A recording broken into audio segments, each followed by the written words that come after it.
Assalamualaikum warahmatullahi wabarakatuh. Waalaikumsalam warahmatullahi wabarakatuh. Subhanallah walhamdulillah wala ilaha illallah wallahu akbar. La haula wala quwata illa billahil aliyil azim. Yang saya hormati Tuan Rumah Bopo Haji Dr. M. Teguh Kong Lamidi, Bapak Budi Kastowo dari perwakilan MBK Blitar, Makam Bung Karno Blitar. Juga hadir Bapak Suyahman Kades Tanggung dan teman-teman semua yang saya hormati. Alhamdulillah pada malam hari ini kita bisa melanjutkan kembali kegiatan rutin kita bersama Forsabda, Forum Sarasehan Seni dan Budaya, yang pada malam hari ini kita laksanakan di rumah Bopo Teguh tanggal Jumat tanggal 12 Maret 2021. Semoga keselamatan, kesehatan, karahayon, kawilujengan senantiasa kita dapatkan dari limpahan Allah Subhanahu wa taala, bahwa pada malam hari ini kita telah memulai lagi kegiatan forum diskusi seni dan budaya yang tema pada malam hari ini yaitu religiusitas dan spiritualitas Bimo Maneges. Jadi dalam lakon Bimo Maneges dikontekstualkan dengan peringatan hari Isra Mi'raj Nabi besar Muhammad sallallahu alaihi wasallam. Shalawat serta salam semoga senantiasa terlimpahkan kepada junjungan Nabi Agung Muhammad sallallahu alaihi wasallam yang sahabatnya kita nantikan di yaumil qiyamah. Amin ya rabbal alamin. Pada malam hari ini kita masih menunggu seorang pemantik lagi, yaitu Ustadz Anang Prasetyo yang sudah mengkonfirmasi datang, hanya saja masih dalam perjalanan. Hanya saja pada malam hari ini sebelum kita memulai diskusi kita pada malam hari ini, jadi temanya adalah lakon Bimo Maneges, nanti dikontekstualkan dengan peringatan Isra Mi'raj Nabi besar Muhammad sallallahu alaihi wasallam. Terlebih dahulu, karena ini ada tamu yang jauh-jauh dari Kota Blitar, Bapak Budi Kastowo di sebelah kiri saya, yang pada malam hari ini tentu ingin memberikan sabdo tomo atau mungkin pengantar. Barangkali ini juga berkaitan dengan program-program MBK yang insya Allah sangat banyak mendekati bulan Juni, yang kita tahu sebagai hari lahir Bung Karno dan juga hari lahir Pancasila. Demikian pengantar dari saya. Kepada Bapak Budi Kastowo kami persilahkan.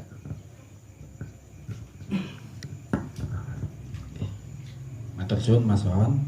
Assalamualaikum warahmatullahi wabarakatuh. Om Swastiastu, Namo Buddhaya, Salam, Rahayu, dan Merdeka. Saged tambah setunggal malih. Salam Pancasila. Oh, nggih, saged. Nah, nggih. Matur suwun. Bapak-bapak, Ibu-ibu sekalian, matur suwun hadiripun atas waktu yang diberikan pada saya untuk memberikan sepatah dua patah kata.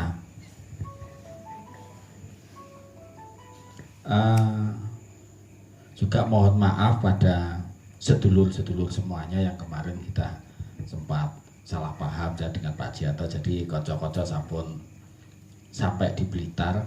Jadi kami sebenarnya dengan senang hati kalau kocok-kocoknya sampai di Blitar, di tempat kami. Tapi adalah situasi dan kondisi sehingga sampai di sana ya praktis betul dipanggi ya kira-kira. Jadi saya pribadi juga mohon maaf, dan juga baik Ibu Kepala maupun Pak Kapit sebenarnya juga ingin bisa rembukan karena situasi dan kondisi. Akhirnya ya udah nanti titip salam saja Mas Budi, nanti ya diaturnya aja, kira-kira nanti di waktu-waktu mendatang kita bisa jagongan bareng, rembukan gayeng ya seperti yang pernah kita lakukan tempo hari. Jadi Bapak Ibu sekalian, mungkin dapat saya ceritakan bahwasanya kalau kita di perpustakaan Bung Karno itu tentu saja segala sesuatu yang ingin diangkat secara khusus adalah tentang Bung Karno. Apa yang menjadi sejarahnya, apa yang menjadi pemikirannya, juga apa yang menjadi spiritualitasnya, religiositasnya, juga terkait dengan tindakan-tindakan yang telah dilakukan oleh beliau.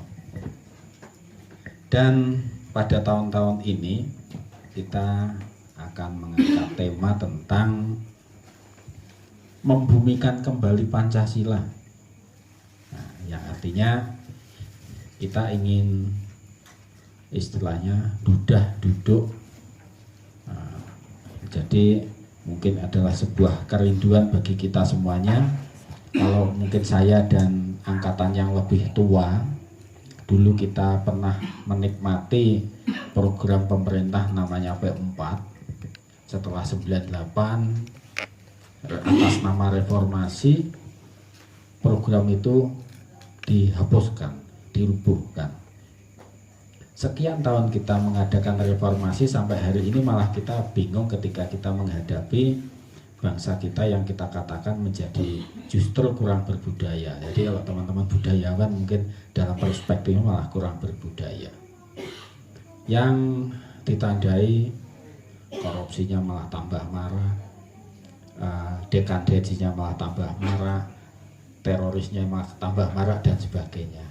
Nah, pada saat ini juga seiring seperti yang diarahkan oleh Bapak Presiden, bahwasanya kita harus kembali mempelajari kembali Pancasila, mengaktualisasikan kembali Pancasila. Nah, mungkin kami nanti di bulan Juni, kalau di Blitar itu bulan Juni dikenal sebagai bulan Bung Karno, karena pada tanggal 1 Juni itu adalah hari lahirnya Pancasila, ketika di BPUPKI konsep Pancasila yang bulat dan utuh itu untuk pertama kalinya dipidatokan. Ya meskipun nanti dalam dinamikanya kita akan mencapai tanggal 22 Juni yang nanti ada event tersendiri, dan 18 Agustus yang menjadi legal formalnya Pancasila. Nah, kemudian menginjak setelah 1 Juni tanggal 6 Juni. 6 Juni itu adalah lahirnya Bung Karno.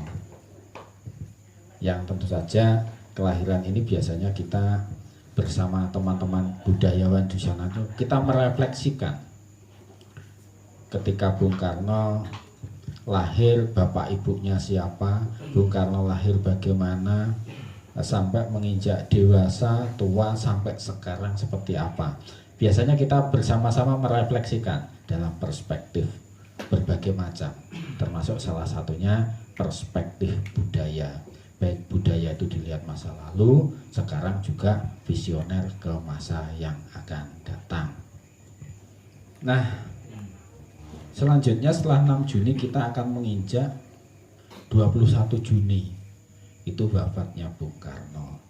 Nah, ditambah lagi berdekatan dengan itu, keluar Juni kita akan memasuk bulan Juli. Nah, pas itu adalah hari kelahirannya perpustakaan Bung Karno, tanggal 3 Juli. Jadi Juni-Juli itu nampaknya bagi kami adalah bulan istimewa.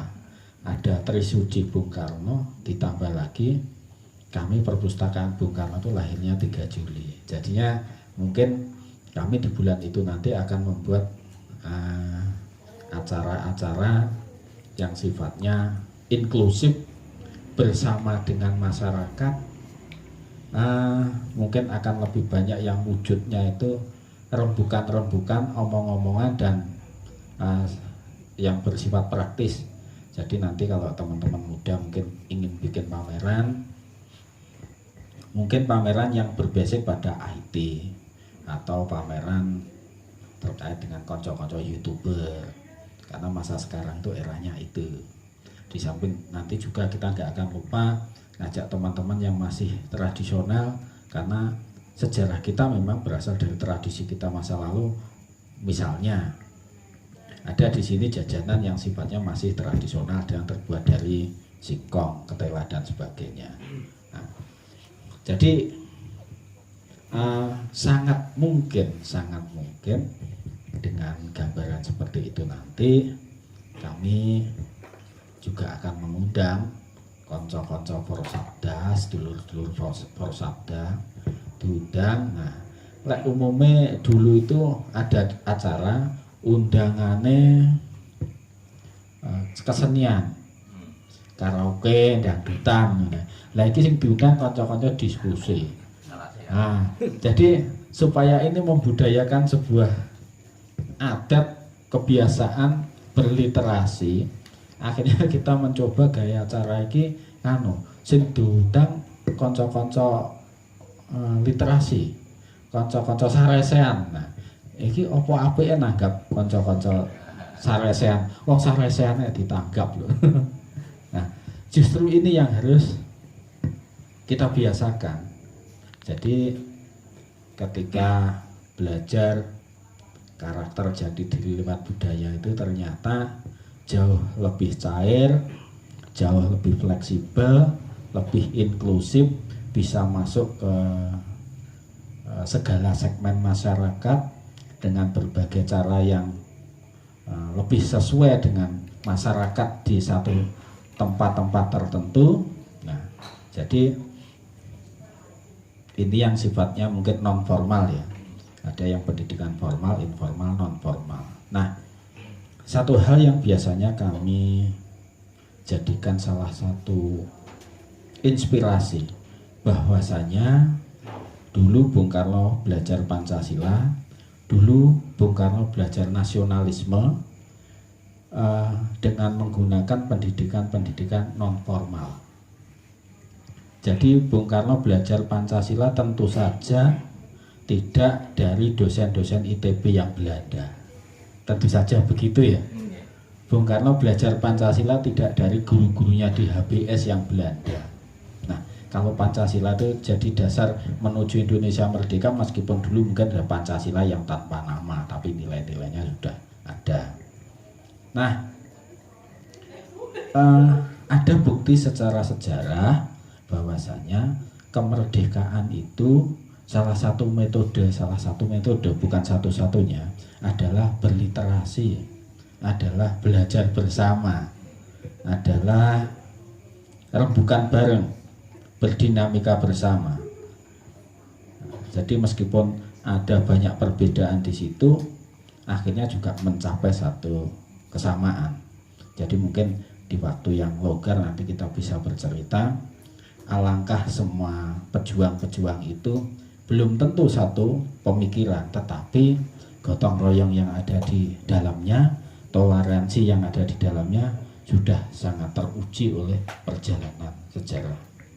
Nah, demikian Bapak Ibu sekalian, itu mungkin sedikit yang bisa kami ungkapkan, dengan harapan kita mungkin di masa-masa yang akan datang, dengan waktu singkat di tahun ini ataupun di tahun-tahun selanjutnya, kita bersama-sama bisa duduk bersama-sama di dalam sebuah forum yang enak, cangkruan gayeng, tapi ya bisa menginspirasi baik kita sendiri ataupun nanti kalau ini bisa sampai YouTube, dipresani, ditonton, dilihat oleh saudara-saudara kita sebangsa dan setanah air. Ya, semoga ini menjadi suatu hal yang baik, yang mungkin bahkan begini-begini bisa menjadi role model mungkin satu ketika. Baik Bapak Ibu sekalian, saya kira tidak akan berpanjang kata lagi. Matur suwun, mohon maaf atas segala kekurangan, dan saya nanti mungkin tidak akan bisa sampai panjang. Tadi seperti saya ceritakan oleh Kakung Lamiti, oleh Bopo Teguh, ada salah satu anggota keluarga saya yang sakit, yang harus saya tengoki saat ini, dan ya kita rembuk untuk bagaimana penanganannya. Begitu, di samping itu nanti saya jam 12 malam juga ada janjian karo kanca nek Blitar, begitu. Jadi nyuwun sewu sadurungipun matur suwun. Wassalamualaikum warahmatullahi wabarakatuh. Namo Buddhaya, Santi Santi Santi Om, Rahayu, Merdeka, Salam Pancasila.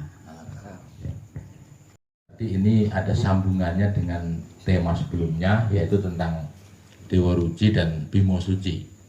Ini satu kesatuan dan ini juga rangkaian dari lakon itu. Artinya Bung Karno sendiri dalam hal ini mengagumi juga sosok Pandowo ini. Dalam hal ini adalah sosok Bimo. Itu terbukti kesukaan wayang beliau yaitu Bimo, dan nama pena Bung Karno juga Bimo. Ini kan pas gitu loh. Artinya tema pada malam hari ini boleh jadi ini juga menyangkut religiositas dan spiritualitas Bung Karno yang kita kaitkan dengan peristiwa peringatan Isra Mi'raj Nabi besar Muhammad SAW. Nah, teman-teman yang saya hormati, sebelumnya kami akan menyampaikan tentang prolog bagaimana sih lakon Bimo Maneges itu. Kalau yang kemarin Bimo Suci atau Dewa Ruci itu adalah perjalanan Bimo. Ini Dewa Ruci dulu ya. Perjalanan Bimo Seno ketika mencari ngelmu kasampurnan sangkan paraning dumadi yang berguru kepada Resi Durna. Singkat cerita, Bimo Seno tadi itu diperintahkan untuk mencari perwito suci atau perwito sari di dasar samudra, sehingga pada saat itu Bimo ketemu dengan guru sejatinya, yaitu Dewa Ruci. Nah, sebelum ketemu dengan Dewa Ruci itu tadi, Bimo ketemu dengan Bathara Indra dan Bathara Bayu. Bathara Indra dan Bathara Bayu yang nanti ada hubungannya dengan Arjuna. Jadi pada lakon berikutnya, pada lakon Bimo Suci, jadi ketika Bimo Seno itu menjadi seorang begawan dengan jejuluk Begawan Bimo Suci di Pertapan Arga Keloso. Ini muridnya atau yang berguru kepada Bimo itu atau Begawan Bimo Suci tadi yaitu Raden Arjuna. Jadi ini ada unsur satu kesatuan antara Bimo dengan adiknya yaitu Arjuna.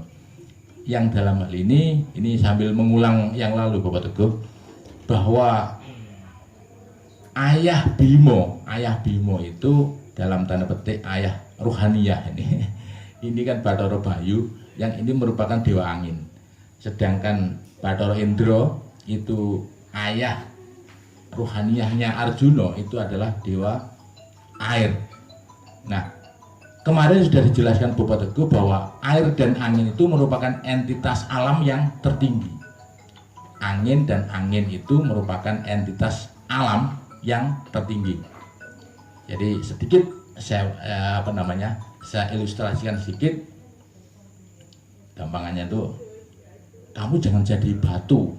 Mengapa? Karena batu itu mudah dipecah. Kalau begitu jadilah besi. Tapi jangan, nanti kalau kamu jadi besi mudah dipatahkan. Besi itu dapat dikalahkan oleh api. Nah, api dikalahkan oleh air. Air juga ini masih bisa dikalahkan oleh angin. Jadi artinya dalam hal ini ada tingkatan-tingkatan dari falsafah tentang benda atau yang alam ini tadi itu, dari dari besi atau dari batu, besi, kemudian api, terus kemudian air, udara atau angin. Nah, entitas alam yang tertinggi tadi itu yaitu air dan udara atau angin, yaitu disimbolisasikan kalau di dalam pewayangan yaitu Bathara Indra air dan Bathara Bayu itu angin, dewa angin atau dalam tanda petik ayah ruhaniyahnya Bimo. Adik-adik ini mudah-mudahan bisa mengenal tentang wayang. Nah, kemudian pada lakon Bimo Maneges ini konteksnya juga Topo Broto atau Semedi, atau dalam konteks religiusitas dan spiritualitas ini juga dikaitkan dengan ibadah. Jadi memang kalau misalkan sedikit kita uraikan bahwa Pandowo itu identik dengan rukun Islam. Jadi Puntadewa atau Prabu Puntadewa itu identik dengan syahadat. Artinya memang kalau secara umum Puntadewa itu ya tinggal perintah saja. Puntadewa itu sebagai seorang raja belum tidak banyak bertindak seperti adik-adiknya, sehingga ini lebih arahnya adalah ucapan atau perintahnya si Puntadewa. Kebetulan ayah ruhaniyah Puntadewa atau Prabu Yudhistira yaitu Bathara Darma atau dewanya keadilan. Nah yang kedua Bima itu identik sholat itu tadi. Jadi ya, sebagaimana rukun Islam, Bima itu atau Werkudara identik dengan sholat. Nah, bagaimana kita bisa melihat bahwa Bima itu identik dengan sholat? Ya ini salah satunya di dalam lakon Bima Maneges ini. Artinya Bima Maneges ini artinya Bima sedang melaksanakan Tapa Brata atau semedi dalam lakon ini. Bima Maneges ini yang ini identik dengan sholat itu. Nah nanti juga sinkron dengan Isra Mi'raj karena Isra Mi'raj itu berkaitan dengan perintah sholat. Yang ketiga adalah Arjuna. Ini identik dengan puasa. Jadi Arjuna itu memang suka loro lopo, suka tirakat, suka prihatin, sehingga Arjuna ini digambarkan godaannya banyak digoda wanita-wanita cantik kan itu. Nah, yang keempat dan kelima sebagaimana kita tahu Raden Nakula Sadewa. Nakula Sadewa ini kembar. Nakula Sadewa ini kembar yaitu zakat dan haji. Mengapa zakat dan haji itu kembar? Bagaimana tidak kembar? Bagaimana tidak sama? Maksudnya zakat itu kita mengeluarkan harta kita 2,5%, 2,5 gram kalau beras ini zakat fitrah. Kemudian kalau zakat mal 2,5%. Terus kemudian kalau haji ini kita juga mengeluarkan uang, mengeluarkan harta. Bukan hanya uang tapi juga tenaga, pikiran dan sebagainya. Nah, di era modern seperti sekarang ini kok ada orang mengeluarkan uang, sedangkan kebanyakan para oknum di negara kita itu saling berebut uang negara, uang rakyat, korupsi. Nah ini justru mengeluarkan, ini kan gila gitu kan gitu. Artinya inilah yang dimaksud amaliyah zakat dan haji itu dinamakan kembar karena sama-sama mengeluarkan di saat, silakan Mas Man yang datang langsung mengambil posisi ya. Di saat kebanyakan orang sekarang ini, mohon maaf ini ada korupsi. Nah ini tadi di dalam rukun Islam zakat dan haji itu kita mengeluarkan kan gitu, kebalikan atau kontradiktif.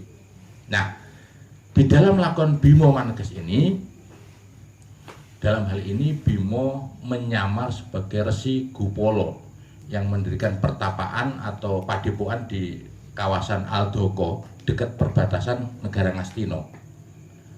Nah saat itu Resi Gupala didampingi oleh anak-anak para Pandhawa, ada Wisanggeni, ada Antasena, ada Gatotkaca dan sebagainya, termasuk Anoman. Di situ menjaga Bima yang sedang bertapa dengan penyamarannya dengan nama Resi Gupala. Nah, singkat cerita pada saat itu ada seorang raksasa yang ini merupakan jelmaan dari Togog. Togog itu Tejo Mantri yang tidak lain adalah kakaknya Semar atau Badranaya. Nah, Togog tadi itu menyamar sebagai seorang raksasa dengan nama Prabu siapa? Prabu Kala Tejo Lelono dari negara Selendro ujung laut. Ini gitu. Ini mungkin karangan para pujangga atau para wali Songo atau Sunan Kalijaga wallahualam. Yang intinya Prabu Kala Tejo Lelono ini ingin berguru kepada Pandhita Durna seperti Bima yang hendak memohon pelajaran atau ngelmu kasampurnan kepada Resi Durna. Sebelumnya kan Bima sudah berhasil mengantongi ngelmu kasampurnan dengan dibuktikan ketika ketemu dengan siapa? Dewa Ruci atau guru sejatinya.